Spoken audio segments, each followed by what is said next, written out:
The XY Advisor podcast is intended for professional financial advisors. All discussion is limited to publicly available information and should not be interpreted as legal, professional, or financial advice. XY Advisor does not hold an AFS license nor provide any financial services. Before making investment decisions, you should obtain financial advice from a qualified financial advisor.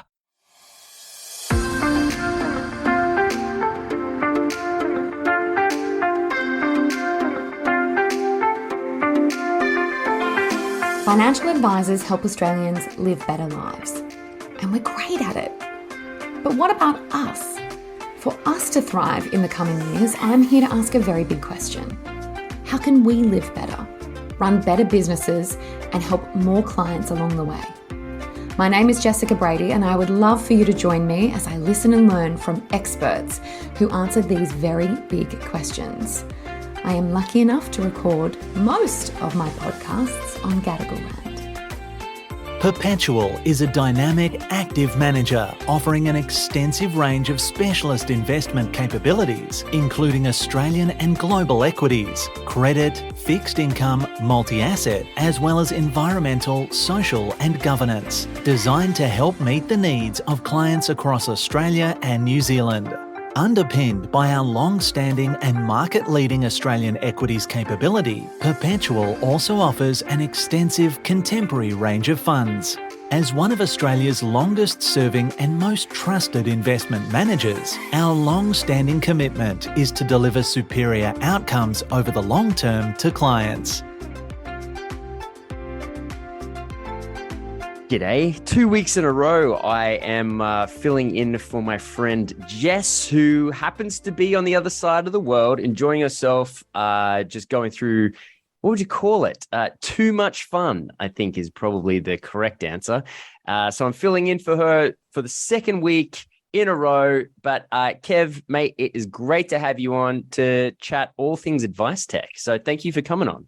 Hi, Clayton. Hi, everyone. Yeah, it's this is a conversation that we'd been, loosely planning for a couple of months, and when it just so happens that I had a spot to fill, you were the first person I kind of thought of this week. So one of the interesting things that I've found about chatting with you over time, Kev, is you're a tech guy, right? Who got dragged into financial planning. How does that even happen? Like, how did you start? I'm sure at university or wherever you studied, you weren't thinking, oh, I can't wait to start building SOAs. How on earth did you end up in financial planning?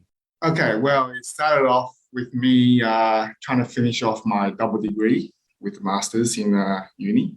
Right. And who could have guessed? I was studying Masters of Biomedical Engineering. Yeah. Which is totally what I'm doing at the moment. Totally. But through the requirement of needing to get some industry experience, I was looking around and had a friend of mine who said, hey, my company is looking for a tester. Are you interested? And I thought, cool. I went for it. Expected no pay as an intern or work experience. Yeah. But it turned out it was pretty much career for life. So pretty much they offered me, at that time, I feel it was a very good role for myself to start in the business as a test analyst. And it was at Coin Software. Right. So pretty much, I think Macquarie would have just done the transaction with Coin. And I was one of the very first staff that they kind of recruited up. And yeah, ever since I've been stuck in the industry for the good, I hope.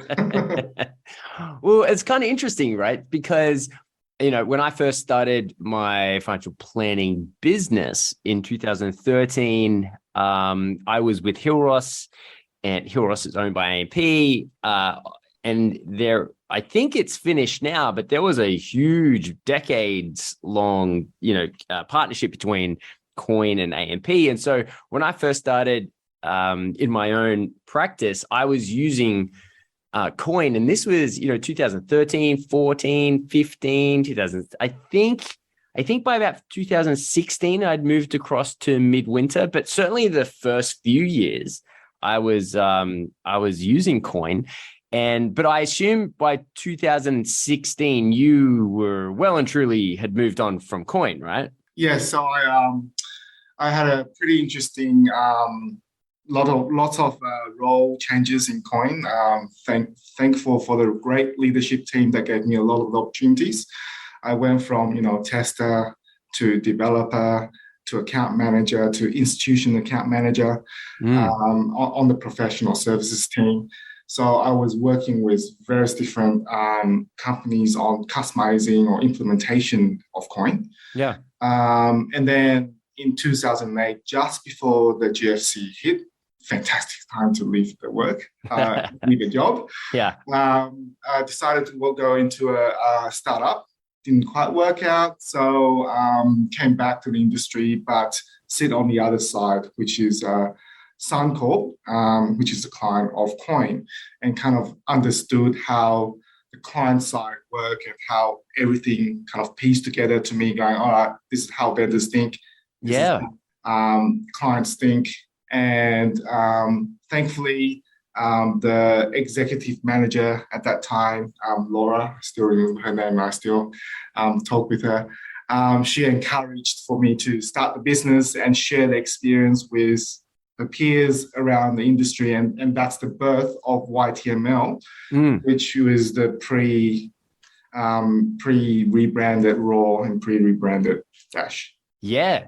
What would you say is the big difference between client side, or call it advisor side, and tech and dev side? What do you see as the main difference? And then I'd like to sort of build on that and say, what over the many years that you've been, I guess a couple of decades now that you've been involved in advice tech, I'd really like to sort of explore what you've noticed in terms of the emphasis of change. So I guess first things first, what's the difference between the client or advisor side and the dev side?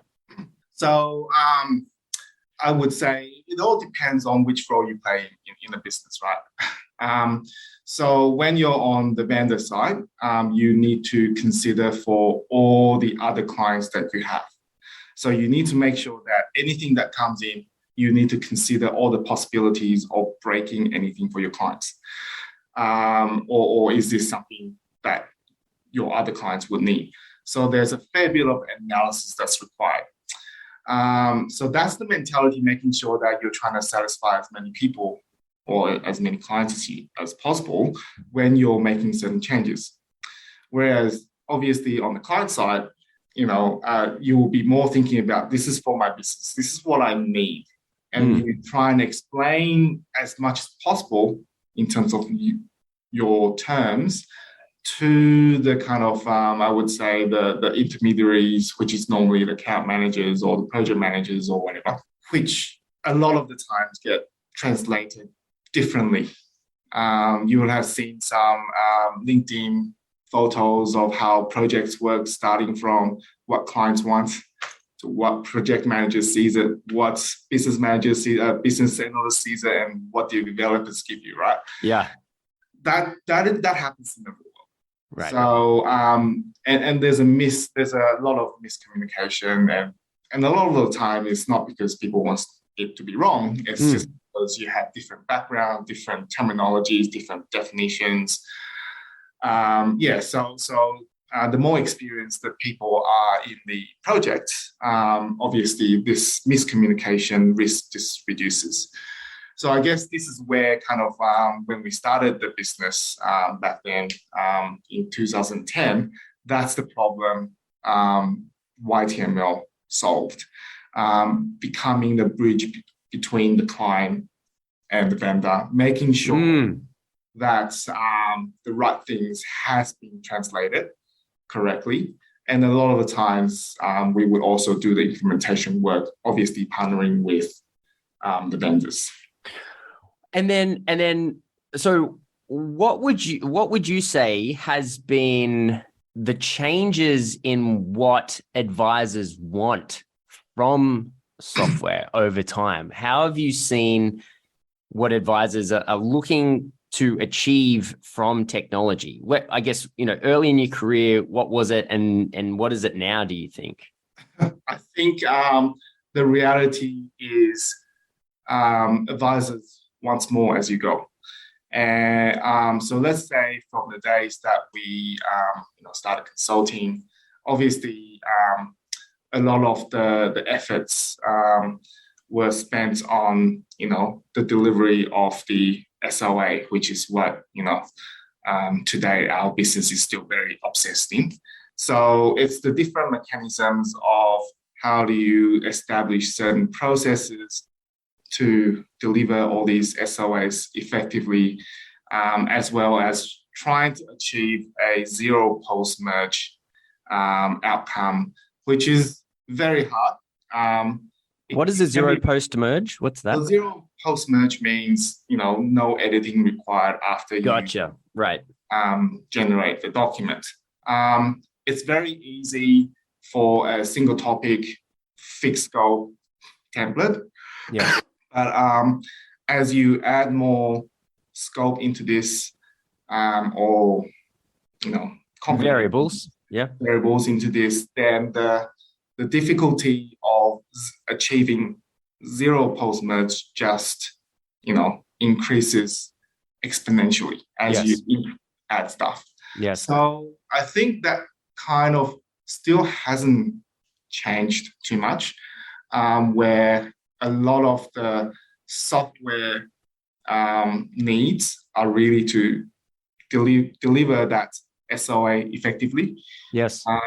There's a lot of talk around whether or not the legislation will allow the SOAs to be shortened. Yeah.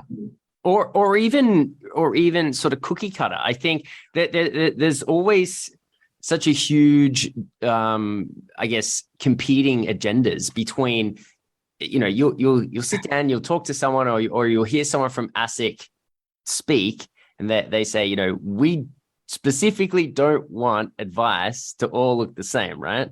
And then you speak to, on the tech side, and it is, we're trying to, get a result of zero post, creation edits done so that it is efficient as possible. So the advisor, I think, is naturally on the side of the tech provider. And the advisor goes, yeah, of course, like I want as much work done with the littlest amount of work, or the largest outcome with the smallest amount of input possible.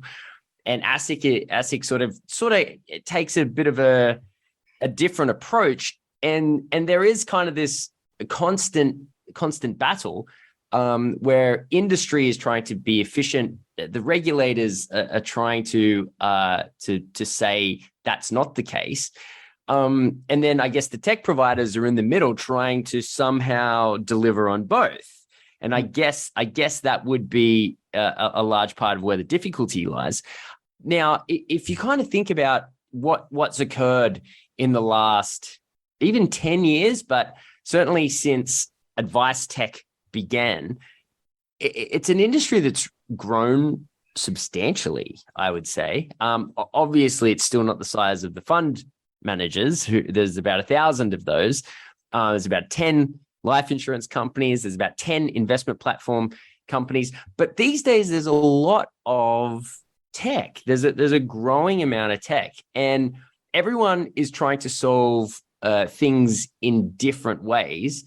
From looking at it from sort of where I am, and sort of watching the conversations that are going on inside of XY, to me, it looks like the whole industry, as well as the advisor conversation, is heading towards efficiencies beyond just the SOA. That to me, so there's sort of like a pre-SOA amount of work, the data collection. There is the post-SOA work, which is sort of the transactions and the implementations. And then you've got companies like, say, Iris, for example, who obviously the largest, who can theoretically do everything, but it's it's a software that has like it stays up to date, but it has a huge market share, but it isn't trying to build the like the most appy thing imaginable. Then we've got mates like my Adrian Paddy with Advice Revolution, and he's trying to build sort of this really appy kind of fact find, right? And then there's companies like yourself where you've taken Wealth02 and Raw and jammed them together and sort of now it's called Dash, and kind of looking to bring the SOA creation in and the implementation. And it's for me it's always a case of like, do you go down the route of trying to do everything in one system, or do you sort of look to go best of breed, so to speak, at each point? And because I've seen people get lost in both of those strategies. And I guess my question to you is like, what do you think is the easiest approach for a financial planner in order to feel like they're on top of their tech environment? Okay. So maybe I'll just bring the discussion back to a little bit about the past consulting experience. When we were still at the YTML stage, we helped a lot of groups code up coin templates, midwinter templates, advisor end templates, X-Plan templates. And every single time these templates are coded, it costs 10 to 100K or even 200K a pop. Yeah. So you're thinking you'll be thinking, why would you be doing that? Like it's a big decision for an advisor at the time to make if they're shifting software, because one, they have to pay for data migration, data conversion, and then pay for the change of the SOA for configuration. Yeah. And you'll be surprised. There are a number of groups that has kind of gone between softwares or have done round robin and has paid for all these builds of template work. So our view is that, what we would like to achieve from the raw days, or including now the Dash days, is a integrated ecosystem that allows advisors to pick and choose whichever provider they want to use for each step of advice process. Right. But integrated. What does it mean to integrate? Like, how do you? Is that kind of like Zapier? Zapier is a generic integration based on a automated workflow. Sure. So our integration is more based on, coming back to the core reasons of why you're using your advice software. Two things: file noting of all the communications. Sure. Yeah. And two, advice document creation. Sure. These are the two main things that a advisor look for as I would say, it's a given feature for advice software for them to, just take it on. Yeah. So our view is that with this integrated solution, the way that you're asking how does it integrate? Well, it depends on which step of the advice process. So, for example, we one of our very first blue chip partners, Esther Will, who integrated with us, we would integrate with their fact find because a lot of advisors use Esther Will for onboarding of new clients. Oh, yeah, Astute Will. Yeah. Okay, yep. Cool. Yep. So we would take all the fact find details in. Then let's say we integrate with the likes of Omnium and ChanWest, which then we will be pushing certain fact find fields to these providers to then allow advisors to model the comparisons of the financial products. So each provider should have different type of integration based on what the advisor is going to be using it for. Right. So I guess in terms of the question that I had before, do you work in one system or do you build your own system? You're saying that whatever the advisor chooses to do, there should be a solution for it. Mm-hmm. Yes. Okay, that makes sense. What have you seen work well? And as in, if you think about your 2 decades of working in advice tech, what are the kind of businesses that you've looked at and gone, oh wow, like that is simple, effective, and efficient? One of our key clients, Kofkin and Bond, they run their business really well. They built is it Trello? Trello? Yeah. They built a Trello-like dashboard using Raw's dashboard. Right. Run their workflow on it. They built multiple views based on users, based on what they're interested in. So every day they have a really good snapshot. They click on it. They work on the workflows, and then pretty much they have both Xplan and let's say ChatWest and Omnium. Yep. But depending on which advisor or which scenario, they would be using certain licenses for that. So the good thing about using Dash is that you can turn on WellSolver if you wanted to, right, and ChatWest if you wanted to. Right. You just pay 2 licenses. Right. And then starting to generate SOAs without needing of copying and pasting from multiple different documents, output it from various different softwares into one. So again, coming back to our obsession in document generation in advice is that through this integrated ecosystem, we're able to collect all the data that advisors are collecting from various different apps that they're using within our ecosystem, and then generating a document that reduces advisors' manual work to create that SLA. Have you seen, and it's sort of the way that you kind of describing it made me think of a situation, like let's say, because hiring in financial services is very particular, it's very peculiar. Financial planning in itself is very peculiar because like a lot of people want to start their own business, and then a lot of people also don't want to start their own businesses, right? And then you kind of get these sort of senior financial planners who have worked in a number of different sort of companies over the years, who definitely have a skill set and an experience set, which might not, how would you put it, sort of reflect perfectly to the tech stack that their new employer chooses to use. So the reason I kind of bring that up is the way that you've just explained it. It is if connections are a huge element of efficiencies from your point of view, are you saying that you could have different advisors using different tech stack within the same overarching environment? Absolutely. That's crazy to me. I didn't realize that. Have you seen it work before?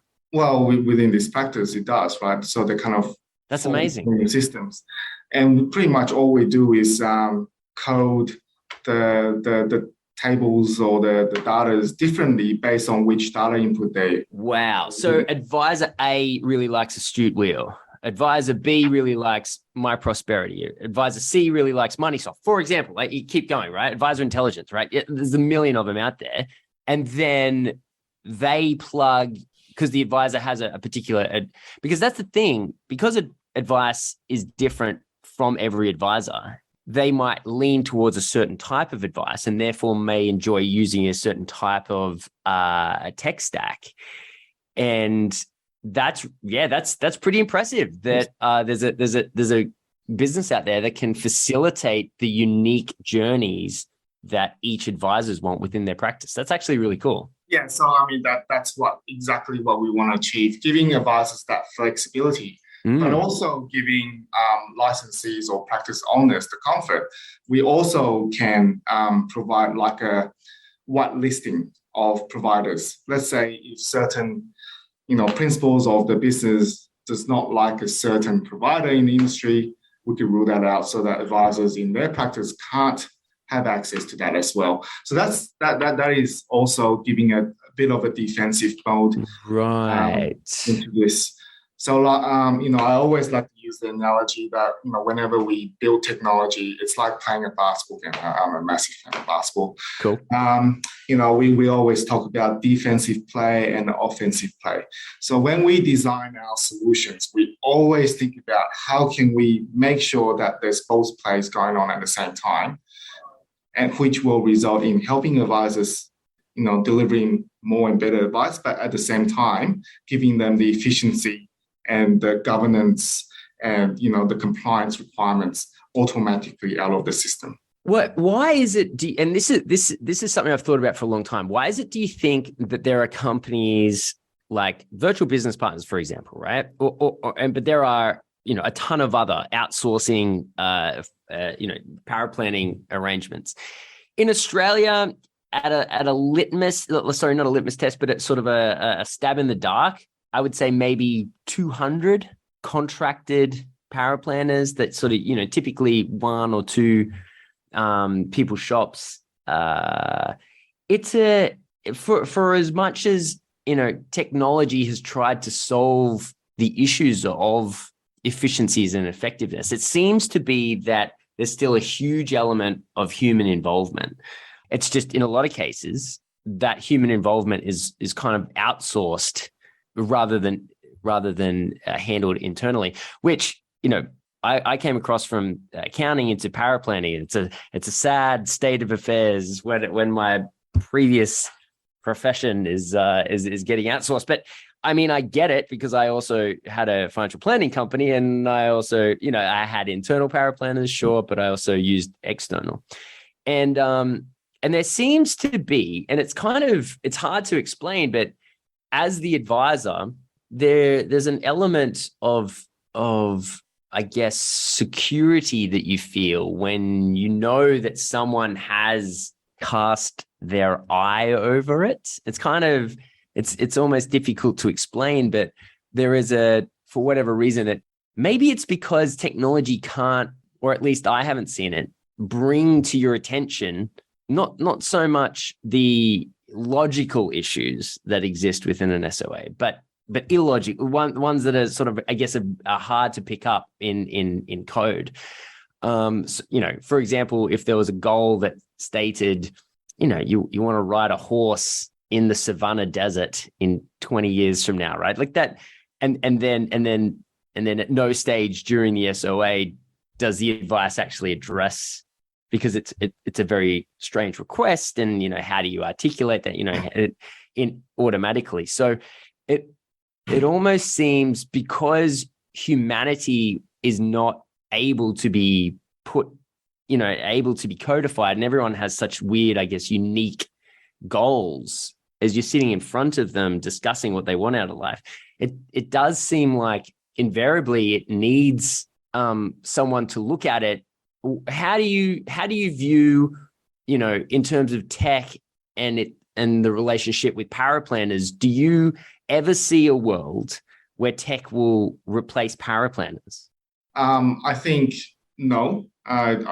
Again, it comes back to, like I said earlier, when we're trying to achieve a zero post-merge, if we can achieve that, then yes, you could probably claim that you can, probably say goodbye to this role in the career, right, or in the industry. But it's highly unlikely purely because of the infinite permutations that we can get from our clients. And also, the more scenarios we're trying to build into the template, the more complex it gets, which means a lot of the times, we can try and automate a lot of stuff, but there are still many things that you question. Hey, it happens once every 2 years. Yeah. It takes me 5 minutes to write a paragraph. Yeah. To do this. Yes. Do you really want to spend $100K? Yeah. So there's always that. And I think based on that, there will always be room for post-editing. And when there's room for post-editing, there will probably be, the need of power planners since advisors are busy. And a lot of advisors love to just outsource it so that, you have someone doing it and then advisors reviewing it. So at least you also establish a validation process as well, which is good. So that's my view. But again, if we kind of come back to the SOA itself, I think post-editing is inevitable, but the presentation of the document could definitely be improved a lot. Yeah. It's a very hard fight with the regulators or even the AFSL holders to try and reduce the length of the SOA. Yes, we have been reducing. I mean, we used to have like 400-page SOAs, and now we're down to 100, but still 100. So, our view is there must be a better way. There's no guarantee that it's going to reduce down to 25 pages. Yeah, no, it's why spend the time fighting for that when you could probably just use technology to display the SOA differently in a digital format that is more easily consumable for the clients, but still have the exact same content. Yes. To make sure that the regulators and the FSL holders have the comfort that the content has been delivered. Yeah. Well, actually on that, let's sort of jump into the future a little bit, because, one of the things that I find super interesting, and we've spoken a little bit about, is what I like to call genuine or real artificial intelligence, which is less than 12 months old. And it's the third generation that's come out of largely OpenAI, which was something that Elon Musk had a big hand in launching. But at the same time, you've got companies like Nod sort of, a handful of years ago, popped their head up and said, we're here to create art, AI-driven, SOAs, and that has sort of come to a conclusion at this stage. Maybe it was too early. I think if you can, they would have only been using generation 2, so probably the capabilities weren't quite there yet. But it was an interesting take still, and I know it gathered a lot of attention. Just it was sort of the first piece of advice tech that was, quote unquote appy, and it was funded, and there was a couple of big names behind it. And then you've also got the FPA who have come out and said, video SOAs are now the ability to be, I'm not sure how it's done, but the video if video SOAs are on the horizon, and undoubtedly artificial intelligence will come back into the process, maybe not for a handful of years still, say, but undoubtedly that'll happen.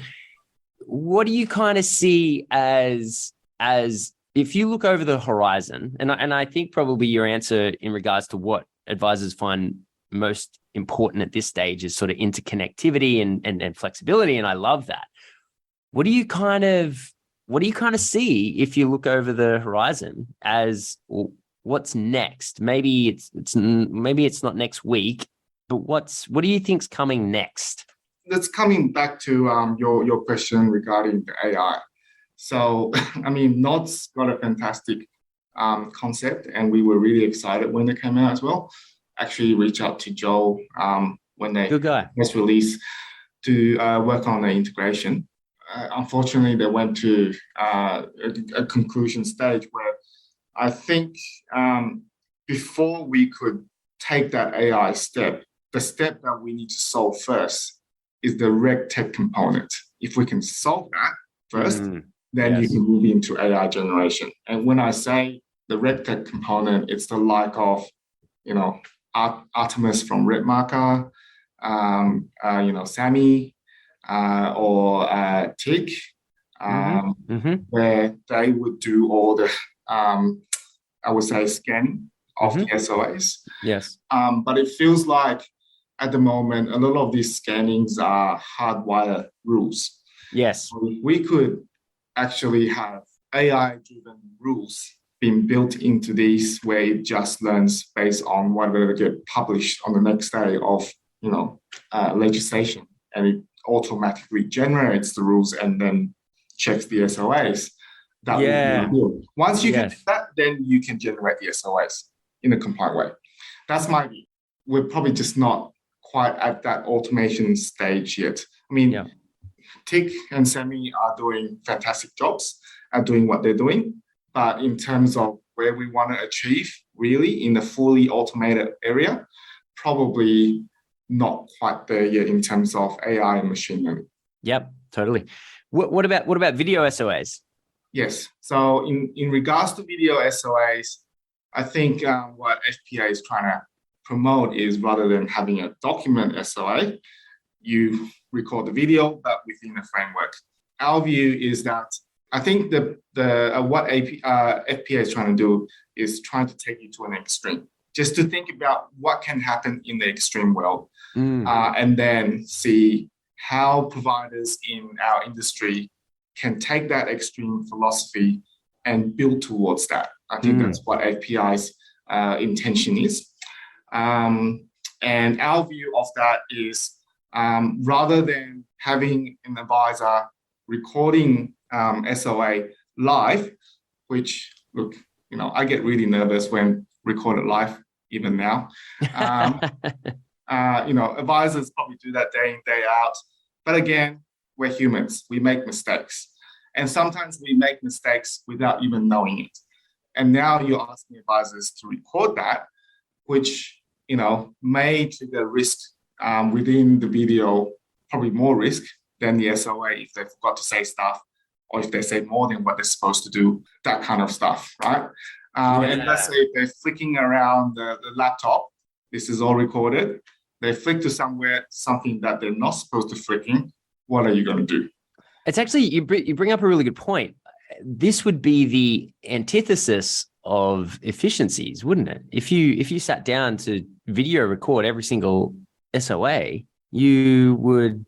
I couldn't imagine that would be highly efficient. It's almost as if you'd have to do the whole paraplanning work and then sit down and record it as well. Well, they're recording it with the client. It's actually a client presentation. That's the right. Okay. That makes sense. Yeah. So I think FPA is not tackling this from an efficiency perspective, but as a new concept. Whereas the way that Dash delivers our view of how this should be, taken up by the industry is, it should be a combination of a digital SOA, where it's a consumable, interactive advice document that attracts the consumers to read and try and understand the SOA. And at any point of time, have all the rights or all the opportunity to ask questions and automatically track that. And then if advisors like to, they can also have this sent out together with a video avatar that explains the text or the content or the graph within the SOA. So that, it's not really just visual, but it's also, on your with your ear, you can hear. Yes. And you've got a avatar there that tries to explain things. You can feel like if that avatar is the advisor themselves. I'm just imagining, remember, I think it was Windows 98 where Clippy was on. So it's like the advisor head, just like, hey, I'm Mr. Clippy. Come click on me if you need an explanation. Yes. So our view is, we can't change the legislation. Sure, yeah. At least now, it's really hard. Let's try not to change that. Yes. Let's figure out another way of displaying this or deliver this, but also with a bit of a human touch and a little bit more medium in terms of visual, audio, tracking, time tracking, whether or not the client has actually logged in and read it, commenting it, version controls, all that in one package. And then at the end, when the client accepts, then it goes to file notes. One of the things that you said before was kind of interesting in terms of it, maybe the future is an engaging SOA not engaging, interactive, I think was the word that you used. If I think back to my SOAs, they were neither engaging nor interactive. It's something that I've spoken to Jackie Henderson at Advice Intelligence about as well, as she has a view that SOAs can be interactive. What do you mean by an interactive SOA? Interactive means the charts or the graphs are dynamic. It's infographic, so it's doesn't look like just charts. Right. So you can toggle. You can move things around. Yeah, or you can interesting. Like a speedometer, where once you load it, it goes ooh. Right. Kind of experience, and then the next stage is probably even having a calculator on there. Just goes, hey, if you really want, you can play around with the numbers here. Right. So maybe like a slide bar on how much. Like a salary sacrifice kind of thing. Okay, so I give up $200 per week, but it only has an impact of $150 per week, but I end up with $300,000 extra in retirement or whatever. Yeah, and then you just track that, send that data to the advisor. The advisor comes back with the new SOA and get it signed. That's super interesting. So then, right, and I mean, the advisor would have to have a pretty clear response to whether they felt that was the right idea or not. And that is really the value that advisors create. That's right. That's amazing. Right? Okay, I like it. Well, so clients can try. They can say, this is what I want. And the advisor can go, well, have you actually considered that other stuff as well? Yes. Oh, which is a huge value add, right? Absolutely. That's an interesting concept. So it's almost... Yes, the interactivity is cool or engaging, but the purpose of it is to generate a conversation and an ability to show value that, yes, it's great that you want to do this. However, blah, blah, blah, blah, blah, blah, blah, considering your best interests, this is what I think. I like that. I really like that. I'm pretty bullish on human-led advice. And I really like that as a great way to wrap up this conversation, Matt. I think that's a very cool sort of next step on where the horizon's going, and I think it's going to formulate a bit of my thinking about where I think advice is going. So, mate, I really appreciate you coming on. I don't think I've ever sort of we've done over 500 Australian-based podcasts at this stage, which is really hard for me to even fathom. But I don't think I've ever had someone on, who's a biomedical engineer turned advice tech developer and now, head of product. And I really want, we've had some interesting conversations, and I'm really happy to sort of bring those conversations to the podcast. So, mate, thank you very much for coming on. Thank you, Clayton. Thank you, everyone.